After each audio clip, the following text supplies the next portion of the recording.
예수님께서 이 세상에 오셔서 제 공생애를 사역하기 전에 공생애를 하시면서 했던 두 가지 일이 있습니다. 오늘 읽은 본문의 말씀 가운데 기록되어 있는데요, 하나는 예수님께서 세례를 받으신 것이고, 또 하나는 광야에 가셔서 시험을 받으시는 일로서 예수님께서 공생애를 시작하셨습니다. 그 전까지 30년의 기간 동안, 공생애를 시작한 것은 한 30세부터 시작하셨다고 하니까요, 30년 동안은 이 세상에 계시면서도 조용히 계셨습니다. 마치 그냥 평범한 한 인간처럼 꼬마아이가 자라나는 그 모습 그대로, 우리들과 똑같은 모습으로 이 세상에 사셨습니다. 예수님께서 이 세상에 오셔서 무엇인가 유별나고 독특한 삶을 사신 것이 아니라 우리와 똑같은 과정을 거치시면서 사시는 모습을 우리가 알 수 있습니다. 정말 예수님께서 이 세상에 오셨는데 우리와 다른 이상한 종류의 우리와는 전혀 다른 분으로 사신 것이 아니라 우리와 똑같이 그 모습을 가지시고 어린 나이의 모습, 그 과정들을 똑같이 걸어가시면서 공생애를 이제 시작하시게 되는데, 이 공생애를 시작하는 이 모습도 우리의 모습과 똑같은 모습으로 공생애를 시작하셨다고 하는 것을 우리가 성경을 통해서 알 수가 있습니다. 먼저 예수님께서는 세례를 받으셨는데요, 세례를 받는다고 하는 것의 의미가 무엇을 나타내는 것일까요? 우리는 다음 주일날 우리 종려주의를 맞이해서, 또 고난주의를 맞이해서 유아 세례식, 그리고 세례식, 학습식, 입교식을 비롯해서 모든 의식을 우리가 함께 되겠는데, 우리가 세례를 받는다고 하는 것의 의미가 무엇일까요? 많은 분들이 지금 세례를 다 받으신 것으로 알고 있는데요, 우리가 세례 받는 것의 의미가 무엇인지는 잘 모르고 있는 경우가 많은 것 같습니다. 여러 가지 의미가 있을 수 있는데 그걸 잠깐 설명을 드리자면, 첫 번째로는 교회 공동체에 가입한다고 하는 그런 의미가 있습니다. 우리가 이제는 이 세상에서 살던 사람들이 이제는 교회 공동체 속에 정식으로 가입한다고 하는 입문의 의미가 있는 것이 세례라고 말할 수가 있습니다. 학교에 입학하게 되면 입학식을 합니다. 그래서 이제부터는 이 사람은 우리 학교 학생이다. 그래서 입학식을 하면서 그 사람이 이제는 학교의 규율에 따라서 행동해야 되고 학교에서 원하는 대로 살아가야 되는 그런 한 일종의 의무를 얻게 되기도 하고 권리를 얻게 되는 것과 마찬가지로 세례는 우리 교회 공동체에 편입되는 의미를 가지고 있습니다. 군대에 입대하거나 회사에 입사하게 되면 그 군대의 규율에 따르게 되고 회사의 규칙에 따라야 되는 것처럼 교회라고 하는 공동체에 가입하는 의식이 바로 세례 의식이라고 말할 수가 있습니다. 따라서 교회의 정식 멤버는 세례 교인들이 정식 멤버가 되는 겁니다. 아직 세례를 받지 아니하신 분들 가운데서 교회를 출석하시는 분들도 교회를 다니면서 많은 영적인 유익을 누릴 수가 있습니다. 예배에 참여해서 우리가 그 영적인 유익을 누릴 수 있고, 또 목회의 혜택을 받을 수가 있습니다. 신방도 하게 되는데 신방도 받을 수가 있겠고, 여러 가지 신앙적인 유익들을 교회 내에서 많이 누리게 될 것입니다. 하지만 세례를 받게 됨으로써 이제 보다 더 교회의 정식 멤버로서의 그 모습을 갖추게 되는데요, 교회의 멤버가 된다고 한다면 이제는 잘못된 길로 걸어가게 되면 교회에서 치리를 하고, 그렇게 잘못된 길로 가지 못하도록 그렇게 도와주게 됩니다. 흔히 말해서 이런 치리를 통해서 죄악의 길로 가거나 범죄의 길로 가게 되면 그런 일들을 잘못했다고 하는 것을 회개할 수 있도록 도와주는 역할, 그런 치리의 역할들이 교회에서 이루어지게 되는데, 어떤 사람들을 향해서 그런 치리를 하게 되는가? 정식으로 세례를 받고 교회 안에 들어온 사람들에게 한해서 그런 치리를 하게 되는 것입니다. 아직 세례를 받지 않는다고 한다면 교회의 정식 멤버가 되지 않기 때문에 어떤 권리도 없을 뿐만 아니라 이런 목회적인 혜택도 받지를 못하게 되는 거죠. 치리를 받지도 못하게 되는 것이죠. 하지만 이 세례라고 하는 것은 우리가 교회 공동체로 가입한다고 하는 그런 의미가 있습니다. 그런데 이 교회 공동체로 가입한다고 하는 의식을 다른 의식이 아니라 세례라고 하는 의식을 하는 이유가 무엇일까요? 그것은 이 세례라고 하는 것이 두 번째로 회개와 죄 씻음을 상징하고 있기 때문에 그렇습니다. 세례라고 하는 것은 물을 뿌리는 그런 의식을 통해서 마치 우리가 목욕하듯이, 그리고 손을 씻고 얼굴을 씻음으로써 우리의 몸을 깨끗하게 하는 것처럼 물을 뿌림으로써 상징적으로 우리의 죄를 씻는다고 하는 그런 의미를 가지고 있습니다. 교회에 들어가기 위해서는 이 세상의 죄악을 가지고 있는 상태로 신앙생활을 하는 것이 아니라 이제는 그리스도의 보혈로 우리의 죄가 깨끗하게 씻음을 받고 이제 거룩하게 된 사람으로서 교회에 들어온다고 하는 의미에서 세례라고 하는 방식을 사용해서 교회 안에 들어오게 되어 있습니다. 개신교 교단 가운데 구세군이라고 하는 교단이 있습니다. 아마 잘 알 거라고 생각이 드는데요. 이 구세군이라고 하는 교단에서는 세례식을 거행하지 않습니다. 세례식을 거행하지 않고 거기서는 사관 입대식이라고 하는 것을 행합니다. 우리는 세례식을 통해서 교회의 멤버로 받아들이는 그런 일들을 하고 있지만 구세군에서는 하나의 군대 조직의 시스템을 가지고 있기 때문에 마치 군대에 입대하는 것처럼 사관 입대식을 통해서 계급장을 달아주고 영적인 계급장을 달아주어서 이제는 군대로서, 영적인 군대로서 훈련을 받게 만든다고 하는 그런 절차를 하는 것으로 아주 유명을 합니다. 그런데 우리 일반적인 개신교회들은 세례를 통해서 성도들을 교회 안에 들어오게 되는데 그 세례의 의미가 바로 죄를 씻는 의미, 우리가 죄를 하나님 앞에 회개하며 나온다고 하는 그런 의미가 바로 세례라고 하는 것에 있습니다. 그런데 세례를 아무에게나 막 베푸는 것이 아니라 세 번째로 생각해 볼 것은 세례는 예수님을 구주로 영접하는 자에게 세례를 베풉니다. 왜냐하면 죄 사함이라고 하는 것은 그냥 이루어지는 것이 아니라 예수님께서 우리를 위해서 십자가 위에서 못 박혀 죽으시고 그 피 흘려 주심을 인해서 우리가 깨끗하게 되었다고 하는 사실을 인정하고 예수님을 받아들이는 사람들에게 한해서 세례를 베풀어 주는 것이 바로 세례의식이라고 이야기할 수 있습니다. 여러분들은 다 세례를 받으셨습니까? 네, 세례를 받으셨습니다. 많은 분들이 받으셨습니다.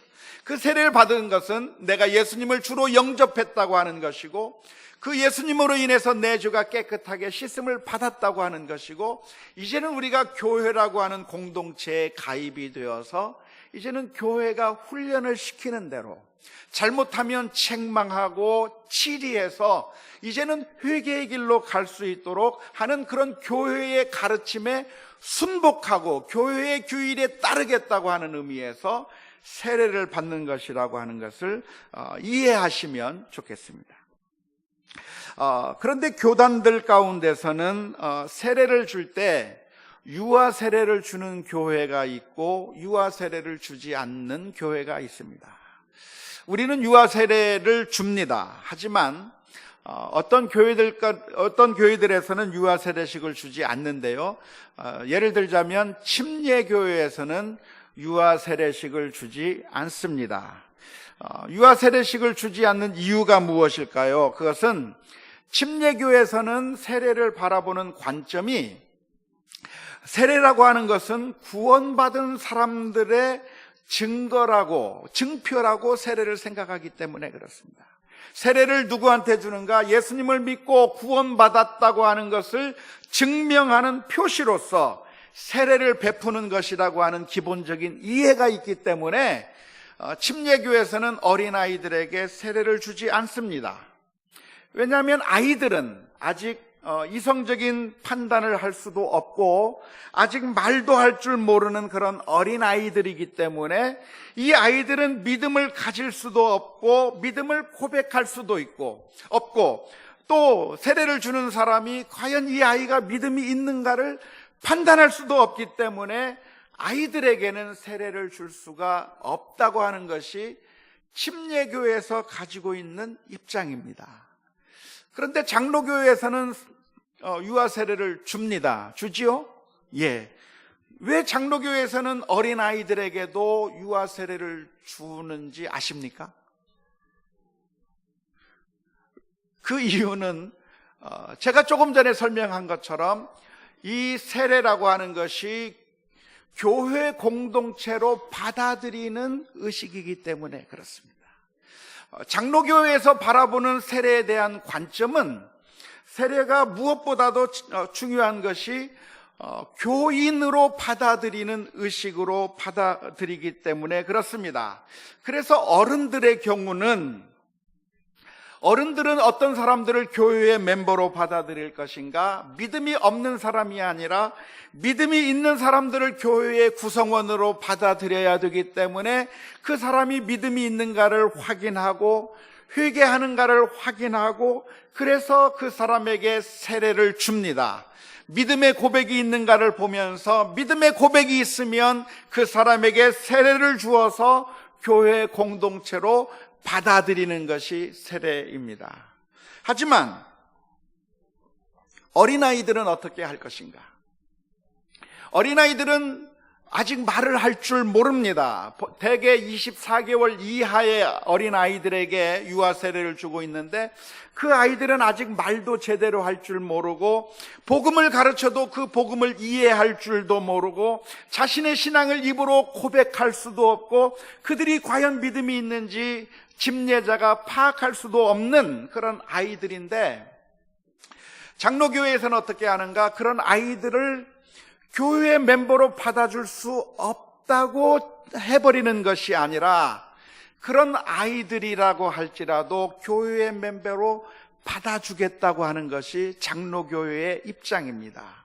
왜냐하면 이런 어린 아이들도 교회가 그냥 방치해 두는 것이 아니라 교회의 멤버로 받아줌으로 말미암아 이런 아이들이 신앙적으로 잘 성장할 수 있도록 교회가 책임을 지고 온 교회 성도들이 이 아이를 위해서 기도해주고 믿음의 길로 바른 길로 갈 수 있도록 도와주고 잘못된 길로 간다고 한다면 책망도 하고 치리도 해서 그래서 제대로 바른 길로 가도록 만들어주기 위해서 이런 어린아이들을 그냥 방치해 두는 것이 아니라 교회의 준 멤버로 받아준다고 하는 의미에서 유아 세례를 주는 것입니다. 그런데 유아 세례를 줄 때 어떻게 주는가? 부모님의 신앙을 살펴보는 거죠. 그래서 부모님의 신앙을 살펴보아서 부모님이 신앙이 있고 그래서 그 아이를 믿음으로 양육하겠다고 하는 그런 서약을 하게 되면 그 아이에게 유아 세례를 베풀어서 이 아이는 우리 교회의 구성원이고 이 아이는 우리 교회가 맡아서 기르는 아이라고 하는 의미에서 받아주어서 이 아이를 교회의 구성원으로 삼아주는 것이 장로교회에서 바라보는 세례의 관점이라고 말할 수가 있습니다. 이제 좀 이해가 되셨습니까? 예. 그런데 오늘 본문의 말씀을 보면 예수님께서 사역을 시작하시면서 먼저 세례를 받으셨어요. 예수님께서 받으신 세례는 오늘날 우리들이 행하는 그런 세례와는 좀 차원이 다른 세례라고 말할 수 있을 것 같습니다. 어떤 교회 공동체에 가입한다거나 그리고 우리의 믿음을 고백하는 그런 것이 아니라 예수님께서 받으신 세례는 어떤 것으로 해도 참 이해가 잘 안 되지만 우선적으로 죄를 씻는 죄 씻음의 회개의 세례라고 이해하는 것이 좋을 것 같습니다. 마가복음 1장 4절부터 5절 말씀에 보면 세례 요한이 와서 했던 일들에 대해서 기록하고 있습니다. 세례 요한이 광야에 이르러 죄 사함을 받게 하는 회개의 세례를 전파하니 온 유대 지방과 예루살렘 사람이 다 나와 자기 죄를 자복하고 요단강에서 그에게 세례를 받더라. 그러니까 세례 요한이 와서 지금 회개의 세례를 베풀고 있는데, 그 회개의 세례를 베풀고 있을 때 예수님께서 오셔서 세례 요한에게 세례를 받으신 거예요. 오늘 마가복음에는 기록되어 있지 않지만 다른 복음서를 보면 세례 요한이 깜짝 놀랍니다. 어떻게 메시아가 나에게 와서 세례를 받을 수가 있는가? 제가 세례를 오히려 받아야 될 텐데 왜 예수님께서 나에게 세례를 받으러 나오냐고 깜짝 놀라는 모습이 있습니다. 그런데 정말 우리도 잘 이해가 되지 않아요. 왜 예수님은 이 세례를 받으셨을까? 예수님은 죄가 없으신 분인데 왜 세례를 받으셔야만 했을까? 예수님은 죄가 없으시기 때문에 세례를 받을 필요가 없는데, 놀라운 것은 예수님께서 마치 죄가 있는 것처럼 나오셔서 죄가 있는 것처럼 죄 씻음의 세례를 받으셨다고 하는 겁니다. 오늘날의 사람들은 죄가 있으면서도 죄가 없다고 오리발을 내미는 것이 오늘날 우리들의 모습이라고 할 수 있는데, 죄가 하나도 없으신 예수님께서 오히려 마치 죄를 지으신 것처럼 우리들의 죄를 지고 세례 요한 앞에 가서 회개의 세례를 받으셨다고 하는 것입니다. 아니, 가만히 보면 예수님께서 이 세상에 오신 것 자체가 어울리지가 않아요. 저 영광의 보좌 위에 앉으셔야 될 우리 주님께서 이 세상에 오신 것 자체가 어울리지 않는데 우리의 죄를 다 뒤집어 쓰시고 세례를 받으시고, 그리고 뿐만 아니라 고난을 받으시는 그 모습을 오늘 본문에서 보여주고 있습니다. 그런데 예수님께서 세례를 받으실 때 그 장면을 보면 아주 영광스러운 장면이 연출되고 있습니다. 예수님께서 세례를 받으실 때 하늘이 갈라지고 비둘기같이 성령님께서 내려오시는 영광스러운 장면이 표현이 되는 것이죠. 뿐만 아니라 우리 하나님께서, 성부 하나님께서는 예수님을 향해서 말씀하십니다. 너는 내 아들이라, 내 사랑하는 아들이라, 내가 너를 기뻐한다고 말씀해 주셨어요. 예수님께서 십자가를 지기 위해서 회개의 세례를 받고 있는데 그 과정 가운데 삼위일체 하나님께서 함께 하셨다고 하는 겁니다. 예수님께서 순종의 길을 가는데 그 순종의 길을 갈 때 외롭고 쓸쓸하게 그 길을 가게 하신 것이 아니라 성부 하나님 그리고 성령 하나님께서 동행하시는 그 길을 가신 모습이 기록되어 있습니다. 뿐만 아니라 광야에 가셔서 예수님께서 40일 동안 금식하셨습니다. 40일 동안 금식한다고 하는 것이 얼마나 고통스러운 일입니까? 고통스럽고, 뿐만 아니라 아무도 없는 그 광야에서 사탄의 시험을 받으면서 있는다고 하는 것은 정말로 힘든 일이었을 것이라고 생각되는데, 바로 그 광야에서 있는 그 기간 동안에도 하나님께서 함께 하셨습니다. 그래서 하나님께서 천사들을 보내서 천사들로 하여금 수종들게 하셔서 그 광야에서 있던 그 40일의 기간 동안이 외롭고 쓸쓸한 기간이 아니라 천사들이 동행하고 하나님께서 함께 하시는 은혜의 기간이 되었다고 하는 것이 오늘 성경에 기록되어 있는 말씀입니다.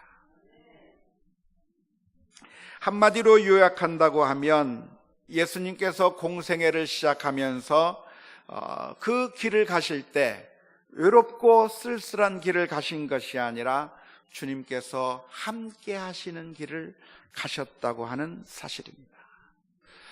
우리 성도들도 예수님과 마찬가지로 예수님이 가셨던 그 길을 따라가는 사람들입니다. 예수님을 믿고 따라간다고 하면 영광스러운 일들만 있으면 얼마나 좋을까요? 기쁜 일이 있고 그리고 감사할 일들만 넘치고 그리고 좋은 일들만 있다고 한다면 얼마나 신앙생활하는 것이 재밌을까요? 그런데 실제로 알고 보면 우리들이 가는 그 신앙의 길이라고 하는 것은 때로는 힘들고 어려운 일들을 많이 만나게 됩니다. 성경에서는 말하기를 우리가 가는 그 신앙의 길은 좁은 길이라고 했고, 우리가 가는 그 문은 좁은 문으로 들어가서 사람들이 찾기를 원치 아니하는 그 길이라고 말씀하고 있기 때문에 신앙의 길은 좋은 길만이 아니라 때로는 힘들고 어려운 길이다 하는 것이 성경의 가르침이에요. 이번에 서울에 올라가서 부흥회를 하고 그리고 우리 목사님들과 만나서 이야기를 하는 가운데 목회하면서 여러 가지 경험들을 이야기하고 나누면서 저에게 아주 큰 유익한 시간이 됐습니다. 그런데 그때 나왔던 대화 중에 하나가 무엇이냐면, 참 지금까지 살펴보면 믿음이 있고 그리고 신앙적으로 열심히 사는 사람들이 잘 됐으면 좋겠는데 어떤 경우에는 정반대로 아주 힘들고 어려운 길을 갈 때가 많은 것처럼 보인다고 하는 이야기를 어떤 목사님이 하셔요. 그리고 아기는 정반대로 잘 되는 것 같고 아무 문제가 없는 것 같고 모든 것들이 다 풀리는 것처럼 그렇게 보일 때가 있다고 하는 이야기를 하셔요. 저도 그 이야기를 들을 때 정말 그런 것 같다는 이야기를 좀 했습니다. 오늘 우리들의 삶도 역시 마찬가지입니다. 우리가 예수님을 믿게 되면 그 순간부터 모든 문제가 해결되고 그 순간부터 모든 것들이 다 아무런 문제가 없이 잘 살 수 있는 것이 아니라 우리가 가는 길에는 아픔과 슬픔이 있고 고난이 있고 고통이 있을 수가 있다고 하는 사실입니다. 그럴 때 우리가 기억할 것이 있다고 한다면, 제일 먼저 기억할 것이 있다고 한다면 예수님께서도 먼저 그 길을 가셨다고 하는 사실을 기억할 수 있기를 주님의 이름으로 축원합니다. 예수님께서 먼저 우리를 위해서 가셨습니다. 그래서 고난을 당할 때마다 예수님의 가시면류관을 생각하고 예수님께서 나를 위해서 피 흘려주신 그 십자가를 생각하면 힘을 얻을 수가 있습니다. 힘들면 주님께서는 나를 위해서 십자가 지셨지. 힘들고 괴로울 때 주님을 바라보면 주님께서 나를 위해서 피 흘려주셨구나를 생각하면 다시 힘을 얻을 수가 있는 것입니다. 베드로전서 4장 12절 13절 말씀은 이렇게 기록합니다. 사랑하는 자들아, 너희를 연단하려고 오는 불시험을 이상한 일 당하는 것 같이 이상히 여기지 말고 오히려 너희가 그리스도의 고난에 참여하는 것으로 즐거워하라. 이는 그의 영광을 나타내실 때에 너희로 즐거워하고 기뻐하게 하려 함이라. 고난을 당할 때마다 주님의 십자가를 바라보는 믿음의 능력이 있기를 주님의 이름으로 축원합니다. 우리 옆 사람하고 한번 인사 한번 합시다. 주님의 십자가를 바라보십시다. 나 자신을 향해서도 그렇게 말해야 돼요. 주님의 십자가를 바라보자.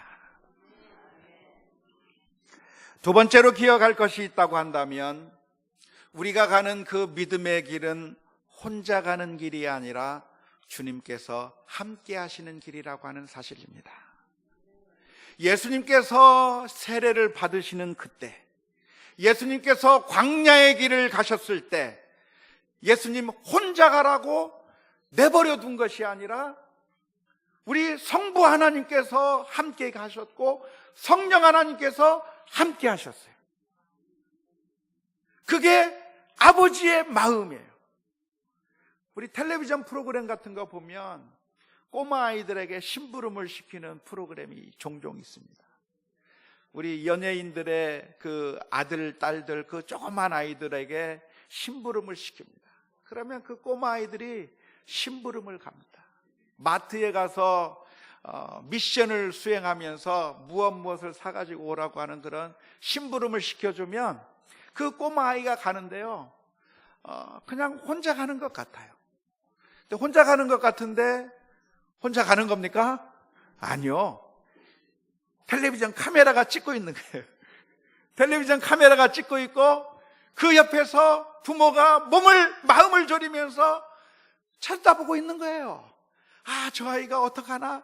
저 아이가 어떻게 하나? 마음을 졸이면서 그 아이가 가는 그 길을 바라보고 있는 것처럼 하나님께서는 우리가 가는 그 길을 모른 척하고 강 건너 불구경하고 있는 것이 아니라 우리 주님께서 우리가 고난을 받는 그 고난의 현장 가운데 우리와 함께 하신다고 하는 사실을 믿을 수 있기를 주님의 이름으로 축원합니다.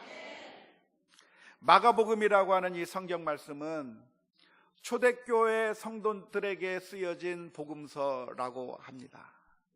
초대교회 성도들이 신앙생활할 때 얼마나 많은 고난을 받았는지 아십니까? 초대교회 교인들의 고난은 말로 할 수 없는 고난이었어요. 오늘날 우리가 신앙생활하는 것은 초대교회 교인들처럼 고난을 당하는 것은 아닙니다. 초대교회 때는 예수님을 믿는다고 하는 그 사실 때문에 목숨을 내놓아야 되는 상황에서 신앙생활을 했어요. 신앙생활 하다가 잡혀갈까봐 쉬쉬거리면서 지하에서 남들이 보이지 않는 곳에서 조용하게 모여서 하나님 앞에 기도하고 찬송하고 그러는 가운데 신앙생활을 하는 거예요. 중국의 성도들을 보니까 정말 공안들의 눈을 피해가면서 조용조용히 신앙생활을 해나가고 있는 거예요. 그런데 만일 그렇게 신앙생활하다가 잡히면, 로마 군병들에게 잡히면 어떻게 되는가? 황제를 인정하지 아니하고 신앙생활한다고 하는 그 사실 때문에 그들이 잡혀서 원형 경기장으로 끌려갑니다. 원형 경기장으로 끌려가면 거기에 수많은 사람들이 모여있는 가운데서 그곳에서 죽임을 당하는 거예요. 어떻게 죽임을 당합니까? 그 원형 경기장 안에 굶주린 사자들을 풀어놓는 거죠.